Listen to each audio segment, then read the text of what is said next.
those into whose hands this journal of mine may fall had better preserve it, as it will be of interest in the years to come. March 28th, Easter Monday. Dry the early part of the night, a little misty rain the remainder. Combed some bundles of wheat straw and made some reed, and picked over some potatoes in the wash house. We were on a walk near our house, and there was a house that a lady had lived in for a long time, and she died, and then it was just left for ages, and it went into sort of rack and ruin, and it was spotted.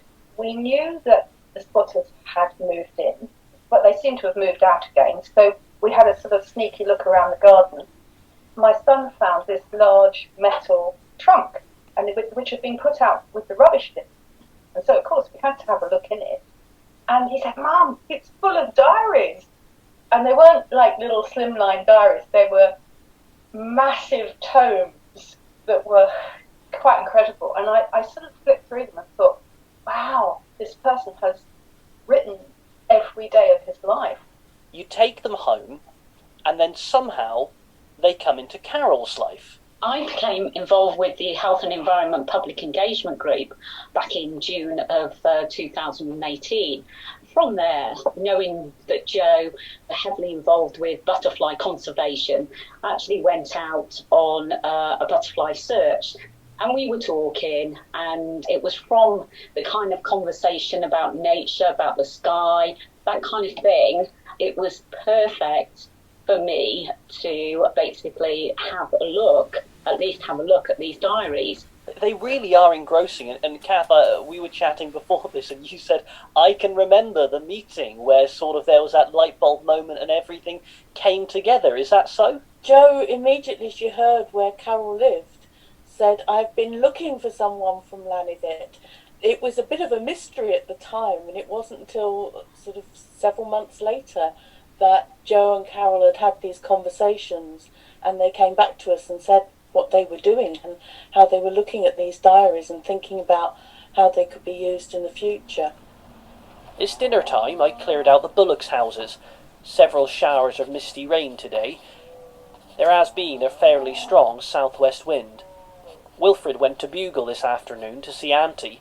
I tend to spend round about an hour a day, 3/4 of an hour a day, but I can only read round about a month because I go off at tangents.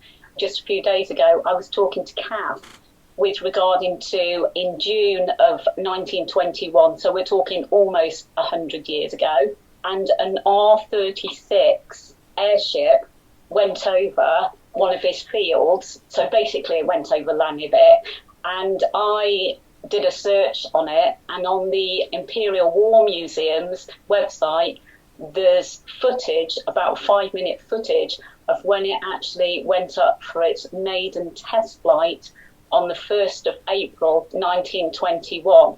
So I go off at tangents. I know quite a lot about binders, thrashing machines, that kind of thing. It's full of so much.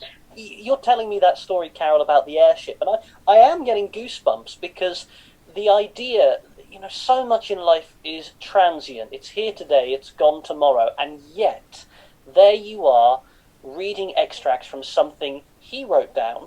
You're in the same place he was, and you have that link to that past. Did it make you emotional when you were reading them? It makes me very emotional. I messaged Kath a couple of days ago that where I actually do my work, I've got a specific room, and I've got a table set up. So I've got John's diary. I'll actually just show you, Jack. Yeah, take me for a walk. We're going to lean behind. I'll describe for listeners, and here is the diary. Goodness me, look at those. That's extraordinary. This is just 2 years, 1926 and 27. And that's the one with my favourite story, which is about the purchase of the reusable condom from the Mary Stokes Clinic. With the letter he wrote to the Mary Stokes Clinic, because he didn't just fill in the diary, he put a copy of every letter he wrote to anyone in an envelope and stuck it in the diary. So we have his request prior to his wedding for his reusable condom. And I remember reading that to Karen, and Karen would have been about 12, and we were all like, wow, didn't know such a thing existed?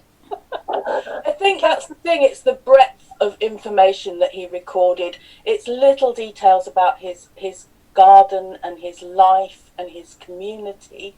It's also bigger things about the weather and things that relate to history, as Carol said, with the airship going over. It's that extraordinary richness that is in these diaries, I think, is so valuable. This afternoon was springtime harrowing. Built up a gap in the lower meadow. I've done 12 hours work today. Rain all the evening, with a strong south wind. Given, Joe, you were in the right place at the right time, you did the right thing by preserving them, you must feel like you've done John's legacy proud. He did not want to be forgotten, and now he hasn't been forgotten. You must feel incredibly proud of that. I do, but somehow or other, it so resonates with what we do in our public engagement group, because he was an average guy, and that's what we are, average guys and girls. And I think that listening to voices of real people is something that makes me feel proud. Carol, what do you think John would have made of this had he been around now? And I suppose in a way he still is, because his plans for the garden, what he did, is being recognised. What do you think he'd have made of all this? I ponder this quite often, because where his current diary, as in the one I'm reading, where that's kept, it's kept open on the page that I finished on, ready to start again. And I sit by it and I'm writing my journal. So I'm writing my journal 100 years later. And I ponder, such as doing Zoom meetings, I ponder having my mobile phone by the side of me.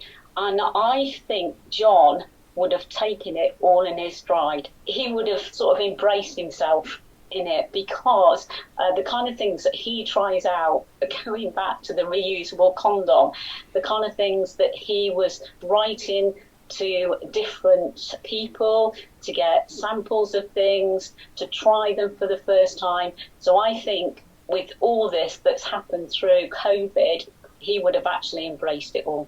Well, I think they show the extraordinariness of ordinary people, how vitally important the perspectives that everybody has on their world and their life and their community, how valuable those different perspectives are.